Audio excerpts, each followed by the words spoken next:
El adjetivo que quiera colocar cada uno yo lo acepto con humildad. Es lo que nosotros veníamos diciendo y lo dije antes de entrar al debate ante toda la prensa, se los dije. Hemos estado pidiendo una oportunidad, hemos tenido una campaña muy dispar, hemos tenido la cancha inclinada durante 2 o 3 meses. Una oportunidad para estar en igualdad de condiciones y presentar nuestras propuestas. Y veo con felicidad, a partir de encuestas como la que ustedes han hecho y otros medios también, que la gente aceptó esas propuestas como las mejores y nos da más responsabilidad todavía para emprender esta tarea que es cambiar el Perú. Algunos politólogos lo consideran la sorpresa del debate, otros destacan también, por ejemplo, el uso del quechua de uno de los candidatos, ¿no? que es interesante. Sí, claro. Otros también destacan que la señora Mendoza ha tenido una evolución que se nota en su desempeño. Pero bueno, yo le decía que ser uno de los que mejor aprovechó la oportunidad le debe hacer sentir bien. Pero claro, inmediatamente uno piensa, ¿tendrá el tiempo suficiente Alberto Beingolea para llegar a una segunda vuelta? ¿Ocurrirá o apelarán a la estrategia del señor Muñoz cuando se conquistó la municipalidad?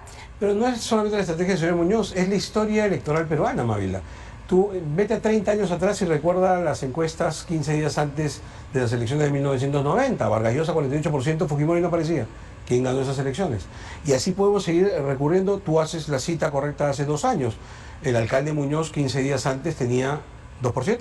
Terminó ganando las elecciones. O sea, este debate nuestro ha sido faltando 15 días también. O sea, es el mismo periodo de tiempo, que es el periodo de tiempo en que la ciudadanía peruana toma una decisión. El año pasado, ¿quién tenía los pescaditos 2 semanas antes de la elección? Nadie. ¿Qué han demostrado los estudios que se han hecho sobre estos últimos procesos electorales? Esto es demostrado. Que el 20% de la población toma su decisión el día mismo de las elecciones. Pero eso que dice del electorado y de la clase política, Alberto, porque también ameritaría una... Pero ¿me permitas terminar solamente la idea?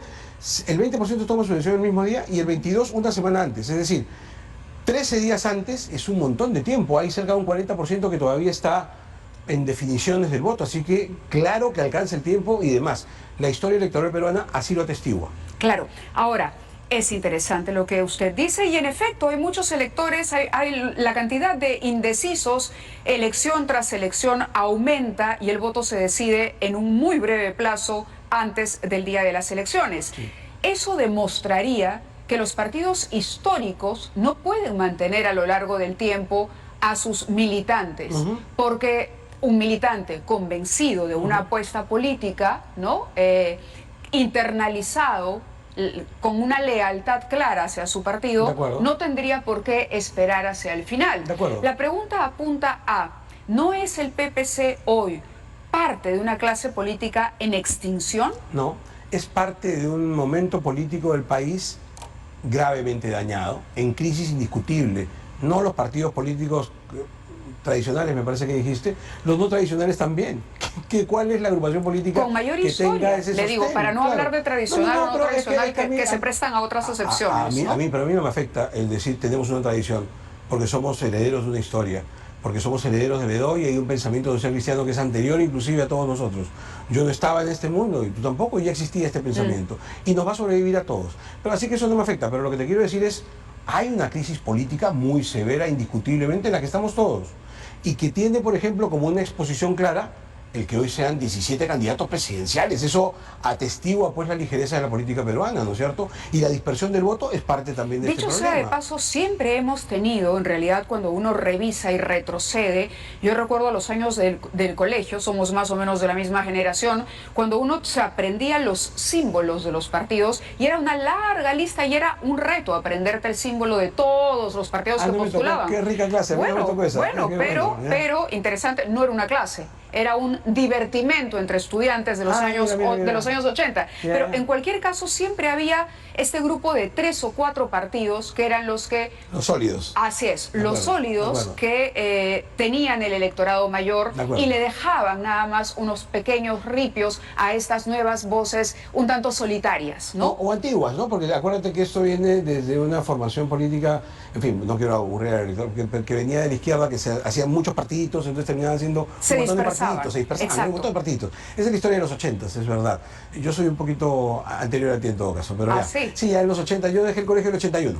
Así que Yo el 8-7, pero me acuerdo, por ejemplo, muy bien bien de la campaña en la que Acción Popular, el PPC, el partido aprista, eran ¿no? los sólidos de la época, Eran ¿no? los sólidos de la época. Sin duda. La izquierda, con la figura de Barrantes, era una izquierda bastante más fuerte, Más de lealtad de larga data, Claro. ¿no? Que veníamos pues después de una dictadura militar de 12 años, en donde no había habido ejercicio democrático, el 80 que tú recuerdas, y eso duró toda la década, fue de explosión democrática, en donde aparecieron otra vez estos partidos para decir volvimos. Era una coyuntura distinta a la actual. Hoy venimos después de un proceso de 20 años de destrucción de los partidos políticos sistemática, de desinstitucionalización del país, pero en fin, son temas de fondo que seguramente vamos a poder conversar algo, me parece muy interesante. Hoy estamos frente a una coyuntura que va a haber unas elecciones en 13 días, más o menos, ¿no es cierto? Y en donde creo que esta oportunidad que ha habido del debate nos ha permitido exponer unos puntos de vista, exponer nuestros planes de gobierno, decir qué queremos hacer y cómo lo vamos a hacer.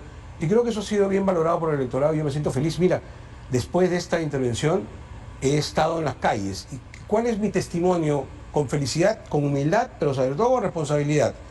Primero, las encuestas que se hicieron en la televisión en los últimos 3 días, pongo como testimonio la de este mismo canal. Segundo, las redes sociales. O sea, hoy, en este momento soy tendencia otra vez. Son 6 días sin parar de ser tendencia en las redes sociales. Tercer elemento, las calles. He caminado en estos días, doy testimonio, Barranco, Chorrillos. Y en base a eso es que usted tiene la confianza de todavía poder llegar a la segunda vuelta. Vamos a ir a una pausa y al volver, ¿qué es lo nuevo, lo distinto que le ofrece el Partido Popular Cristiano, este partido histórico de tradición, al electorado hoy, frente a una gama de propuestas diversas en el tema de pandemia, reactivación económica? Encantado. Lo hacemos al volver a la pausa. Gusto.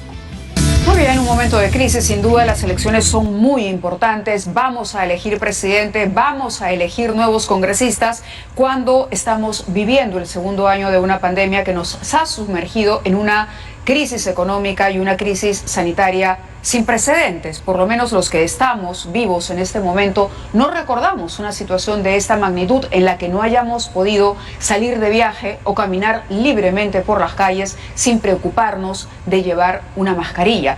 Alberto Bengolea está con nosotros, candidato del PPC, una de las figuras que los politólogos dijeron ha aprovechado mejor esta tribuna. Y yo le preguntaba, a estas alturas de la campaña, cuando hemos escuchado ya sendas propuestas sobre traer millones de vacunas, de vacunar a todo el mundo, de otorgar bonos, en fin, de una cantidad de ofrecimientos, ¿cuál es la diferencia de la propuesta del PPC frente a todo lo que ya se ha dicho? ¿Por qué el PPC merecería esa confianza y no los nuevos partidos que se han posicionado en los primeros lugares hasta ahora? Primero porque creo que somos conocidos, la gente nos conoce, a mí en particular me conoce toda la vida y sabe primero que nada, creo que es lo primero, que decimos lo que pensamos y que hacemos lo que decimos, es decir, nos conocen, honestos, una sola línea, saben. Pero que el conocido es usted, los candidatos al Congreso, por ejemplo, no. Bueno, pues eso es hora de conocerlos, hay gente muy valiosa, nosotros estamos preocupados por el Congreso, porque siempre se dice lo mismo, ¿no? Mavila, cada vez que hay crisis en el Congreso dice,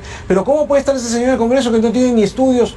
Bueno, nuestros candidatos son gente con estudios, con alta preparación, no solamente profesional, también política. Estamos hablando de decanos, de colegios profesionales, de gente que ha formado parte del Acuerdo Nacional, o sea, de gente de alto nivel que estamos presentando en el Congreso y que van a prestigiar el Congreso. Pero está de acuerdo que cualquiera sea el presidente que llegue el 28 de julio va a tener serios problemas de gobernabilidad con el Congreso dividido que tendremos. Cualquiera sea, sin duda eso va a pasar. Y eso creo que es otro tributo a favor de nosotros. Nosotros tenemos una larga historia, la gente me conoce, de tratar de buscar los puntos de consenso. ¿Cuántas veces he dicho en este mismo estudio que tenemos que parar de estar buscando las diferencias? Mira, tú y yo tenemos diferencias, sobre esas ¿qué podemos hacer? Pelear. ¿Qué hay que hacer? Buscar coincidencias. Te aseguro que tenemos coincidencias con todos, porque sobre esas podemos construir. Yo aspiro a construir, a convocar. En el debate lo dije, basta de seguir dividiendo peruanos entre pobres y ricos, empleados y empleadores, mujeres y hombres, todos juntos. O sea, ¿el acercamiento con Acuña fue un error en su momento? No, fue un intento de acercamiento con todos, ya lo he explicado más de una vez, con varios de los que están compitiendo ahora. Y se lo pueden contar cuando pase esto, el intento que hicimos durante mucho tiempo de acercarnos con todos, en el afán de tratar de reducir este pobre espectáculo de tener tantos candidatos. No lo logramos, ese fue el final de una tarea. ¿Y estuvo de acuerdo con la alianza con el partido aprista? No, y lo sabes, eso es parte de la historia. La gente sabe que cuando esa alianza se planteó, Yo no estuve de acuerdo y discretamente me retiré y no participé de aquella elección, renuncié. No habrá más alianzas, entonces, parece una lección aprendida. Bueno, en este momento estamos siendo como PPC, y el público lo sabe, después de muchísimos años, por cierto, y aquí estamos diciendo lo nuestro, lo cual no quiere decir que renunciemos a lo que queremos, es una forma de hacer política, convocando a todos. Por eso en el debate lo dije, unidad nacional, gran alianza de todos para entre todos salir adelante y basta de pelear por quítame esta paja, ¿no? O sea, eso me parece que es súper importante. De acuerdo, estaba revisando aquí el plan de gobierno del PPC, Alberto Bengolea, salud, objetivos y propuestas, aumentar, dice, crear un sistema unificado en salud, intercambio prestacional y aumentar el presupuesto en salud al 6% del PBI. Con la economía como está, ¿eso es posible? Claro que es posible. Cuando se habla de aumentar un porcentaje, el porcentaje es un porcentaje, es decir, tú puedes tener 100 o puedes tener 1000, el porcentaje sigue siendo 6%. En la distribución que hagas de ese dinero que tengas, mucho o poco, tienes que fijar las prioridades. Y las prioridades son salud y educación. Ojo con la educación, porque normalmente yo sostengo que la educación peruana, que tiene un retraso tan grande, es un problema importantísimo que normalmente queda siempre de lado porque hay otros problemas de coyuntura que lo tapan, ¿no es cierto? Yo he dicho, oye, ahora la salud no solamente va a ser importante, va a ser también urgente. O sea, necesitamos comenzar ya mismo.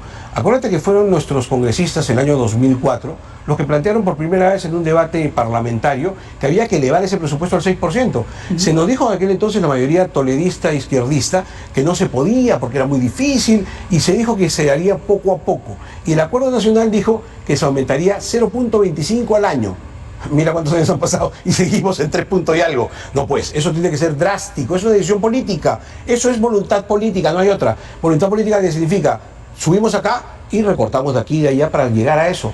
Porque si no ponemos la educación y la salud de verdad en el primer lugar, nunca va a estar. ¿Quién lidera en el equipo que acompaña a Alberto Bengolea el tema de la salud pública? David Vera, nuestro candidato a la segunda vicepresidencia. Él es el encargado del tema sanitario. Ustedes han hablado de crear... Es un grupo importante de médicos, ¿ah? ¿Quiénes más están? ¿David Vera ahí? Está el candidato a Amazonas con el número 1, el Floret, el candidato de Iquitos, el candidato de... Son varios candidatos que están yendo al Congreso en realidad. Formular e implementar políticas de estímulos integrales y no solo económicos en el marco de la carrera pública que permita que los profesionales puedan trabajar en los distintos contextos. Retención de los recursos humanos, de los buenos recursos humanos en materia de salud. Este es un tema interesante porque normalmente la persona aspira al sector privado, encuentra mejores ingresos ahí y si tiene la oportunidad de dejar el sector público, con lo que implica además ser funcionario público, opta por una vida más tranquila y un más alto. De acuerdo. ¿Qué van a hacer con los empleados de salud? Necesitamos para que la tentación de irse al sector privado no exista o disminuya y sea el sector público una alternativa. Sobre todo en este primer momento, retenerlos pasa por convocar, tú dirás que es de repente, ¿cuál es la palabra? Muy idealista, pero creo que es un momento para convocar a los peruanos, convocar el momento actual. Pero teniendo en cuenta además, y con esto termino la pregunta, que uno de los sectores más politizados, junto con el de la educación, es el de salud. Y apuntar precisamente a la vocación que nos llevó a estudiar medicina. ¿No es cierto? A decir, oye, tenemos este momento una gran tarea que cumplir, que es la de salvar vidas. Y por eso hemos dicho, los principales médicos, en nuestra propuesta, no tienen que estar en el hospital, tienen que estar en la posta médica. Hay una vieja estrategia hospitalaria en el Perú que no ha funcionado. Cuando tú estás mal de salud, olvídate un instante de la pandemia, con la pandemia es peor, pero sin pandemia, ¿qué haces? Llamas por teléfono, haces una larga cola, te dan tu ticket, llegas después de unos días a que te atienda un médico que nunca viste en tu vida y que tiene que recurrir a un papelito a ver cuáles son los antecedentes. Oiga, no. La salud tiene que acercarse a la población. El pueblo tiene que encontrar salud en su posta, una posta bien equipada con medicinas y con los mejores médicos, porque cumple con tres características que son fundamentales. Primero, educa, que es el primer paso de la salud, educar a la población. Segundo, previene, que es súper importante. Un médico cercano se da cuenta rápidamente de algún brote, de algún problema de salud, de algún niño de la localidad y rápidamente previene, separa a los demás, vacuna o hace lo que tiene que hacer. Pero tercero, y esto en el COVID ha quedado muy claro, cura rápido, que es la mejor manera, no cuando llegas al hospital en donde ya no tienes forma, llegas tarde y llegas mal. Por tanto, la estrategia hospitalaria, que ha sido la estrategia de la salud peruana, no sirve. Hace muchos años en nuestro plan de gobierno, y esa es otra diferencia, Mayla, para tu pregunta inicial. ¿Por qué nosotros? Porque no somos una anécdota, o sea, no es que nos juntamos rapidito, yo quiero ser presidente, tú redacta un plan de gobierno, tú... No. Nosotros tenemos permanentemente un equipo de plan de gobierno que permanentemente actualiza nuestras propuestas. Jenny Bento, que es una joven profesora de San Marcos, es la cabeza de nuestro plan de gobierno y tiene tiempo actualizando planes, de manera que ahora lo único que hacemos es una propuesta antigua, ahora se remoza, sobre todo en la pandemia. Acercar la salud a la población significa fortalecer esa primera línea. Dicho sea de paso, veo con felicidad que varios candidatos han comenzado a repetir el discurso y me parece bien, porque es un discurso que nosotros decimos desde hace mucho tiempo, porque es la manera, ¿sabes por qué? Porque es más rápido, es más barato y es más eficiente. O sea, realmente ahí podemos acudir al rescate de la salud de los peruanos. Vamos a ir a una pausa, pero al volver quisiera preguntarle por esto que también dice el plan de gobierno: prevenir y frenar medidas populistas de izquierdas o derecha. Precisamente durante la pausa conversábamos de que esta es una elección o un proceso electoral que ha dejado mucho más claro que hay sectores extremos de los dos lados. Extremos. Como nunca vimos probablemente en los últimos años. Sí. Esta derecha muy conservadora, por ejemplo, hoy va a ser activa políticamente hablando, ¿no? Ya tiene una representatividad y la izquierda también se ha subdividido y tiene lo propio. Entonces, la pregunta sería: garantizar la prohibición de iniciativas de gasto del Congreso de la República, pero con una bancada minúscula, eso va a ser muy difícil. ¿Cuál sería la herramienta que utilizaría Alberto Bengolea para poder hacer gobernable un gobierno de centro, que entiendo es la propuesta pepecista? Sin duda. Ok, vamos a la pausa y regresamos. Okay. Estamos conversando con Alberto Bengolea, nos quedan ya pocos minutos. El tema de la gobernabilidad, decíamos, es un tema importantísimo, producto de la falta de diálogo. Es que hemos vivido estos últimos 5 años con 2 congresos y ya no recuerdo cuántos presidentes, tres presidentes, PPK, Vizcarra, Merino, Sagasti, 4 presidentes. Terrible, ¿no? Terrible. Por eso, hoy que han surgido extremos. Pepe Causas, Acción Popular, los morados, todos han estado en este desastre gobernando. Hoy, ¿no? que tenemos mucho más dividido las preferencias políticas, que tenemos grupos extremistas conservadores, que tenemos también esto, y que habrá un Congreso parecido al último, me refiero en el que no habrá una fuerza dominante y además habrá dificultad para tender alianzas. ¿Cómo se garantizaría un gobierno del PPC? Precisamente, eligiendo a gente que tenga experiencia en el gobierno, a gente que tenga experiencia porque se ha formado durante años, que no son nuevos ni improvisados, que esa es una característica nuestra. Nosotros no somos ni nuevos ni improvisados, es la vieja escuela de Bedoya, la del diálogo constante, la de conversar, la de reunirse, con paciencia, con perseverancia. No te voy a decir que es fácil, no hay una fórmula mágica, ni es fácil, es difícil. Usted, a diferencia de Verónica Mendoza, por ejemplo, ¿convocaría a Fuerza Popular y a Podemos eventualmente? Convocaría a todos. Cuando yo te hablo de todos, te hablo de todos. Claro que hay diferencias gigantescas, ¿no es cierto? Yo tengo diferencias gigantescas con estos grupos que están diciendo. Pero estoy seguro que alguna coincidencia tenemos por alguna de las cosas que necesitamos. Y lo propio al otro lado, con la gente de ultraizquierda. O sea, tenemos coincidencias, bueno, vamos sobre ellas. ¿En qué tenemos que ponernos de acuerdo? Y eso, te repito, pasa por perseverar, por insistir, por esa vocación de unidad a la que no renunciamos. Cuando el otro día me entrevistaban y me decían: Alberto, ¿qué lecciones te doy yo, Bedoya? Yo tengo la suerte enorme de haber tenido varias lecciones de este hombre gigantesco que fue el mejor político de la historia del siglo XX del Perú. Pero una que la recuerdo y que la recordarán todos siempre porque la tenía flor de piel era repetirnos: primero el Perú. Hijo, primero el Perú. Cada vez que había un problema, él me decía: hijo, primero el Perú. Primero el Perú. Y si es primero el Perú, claro que tienes que tener capacidad de sentarte, de conversar, de consensuar. A nosotros muchas veces nos acusan por eso. Oye, pero ustedes hicieron... Sí, intentamos conversar, intentamos ponernos de acuerdo porque el Perú reclama eso. Reclama unidad, no división. ¿Por qué fracasan los diálogos en el Perú? Basta, porque no hay cultura del diálogo y tenemos que implantarla. Tenemos que conversar con la prensa, tenemos que conversar con el público y decirle: oiga, cuando la gente conversa es para tratar de ponerse de acuerdo. No son... Acá bautizamos rápido las cosas, componenda, arreglo, no, es conversación para tratar de llegar a un acuerdo. Una cosa es convocar, pero también está la contraparte de si esta contraparte decide asistir a la convocatoria o no. Ahí también va a haber problemas. Mávila, y si no decide convocar, lo que le toca a la autoridad, yo aspiro a ser la autoridad, yo aspiro a ser el presidente, es perseverar, es paciencia, es entender. Eso es lo que toca.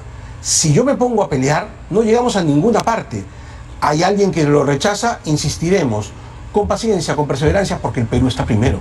Necesitamos ponernos de acuerdo, no hay otro camino, no tenemos otra fórmula. Tenemos que ponernos de acuerdo. No necesitamos un presidente pleitista, un presidente De que acuerdo. imponga. Tengo segundos para cortar porque ya a mí siempre el tiempo me juega en contra. Creo que a todos nos entusiasmamos con una conversación. El señor Santos es de las canteras de PPC. Como tantos, ¿no? Así es, alcalde de Pueblo Libre en su momento. ¿Usted coincide con la crítica que le hiciera Julio Guzmán durante el debate cuando le llamó chaleco de López Aliaga? No me voy a meter en pleito de terceros. Imagínate, te estoy diciendo que tenemos que componer y que arreglar para meterme en un pleito de dos. No, yo lo que creo es que cada uno tiene... Lamenta la partida de estas figuras, digamos, como Eresi o Santos, que salieron de alcaldías. A ver, cada uno hace su camino político y yo ciertamente no celebro. Yo los trato de tránsfugas, yo no celebro el transfugismo. Uno de los proyectos de ley que yo presenté en el Congreso y que no fue aprobado fue precisamente diciendo que los tránsfugas debían dejar el Congreso. Eso fue su oportunidad. No creo en los tránsfugas. Verónica Mendoza ha pasado por un montón de partidos, no creo en transfugismo. El señor López de Aliaga era de un partido, ahora le cambió, le puso pitudita y cambió. Forzado igual. O sea, el transfugismo es una práctica habitual en la política peruana en la que no creo. Pero no voy a meterme en eso. Ya está, cada uno sabe lo que hace con su vida política. Yo lo que aspiro es que ahora, pensando en el Perú, dejemos esas diferencias de lado y tratemos de encontrar caminos de unidad, ¿no es cierto? Creo que nadie estaría en desacuerdo porque tenemos todos que vacunarnos, ¿no? Bueno, pongámonos de acuerdo en algunas cosas elementales y por allí comencemos. Empezar a trabajar con los consensos. Pero por supuesto, habrá tiempo para pelear.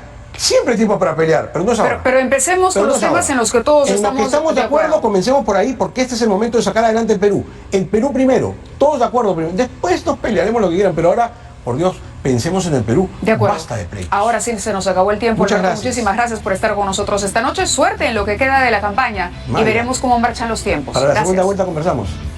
Ahí vamos a estar. Ok, si pasa la segunda vuelta... Vamos a pasar. Ahí conversamos. Estará acá de primero. todas maneras. Tú me invitas y yo vengo. Ok, gracias Alberto.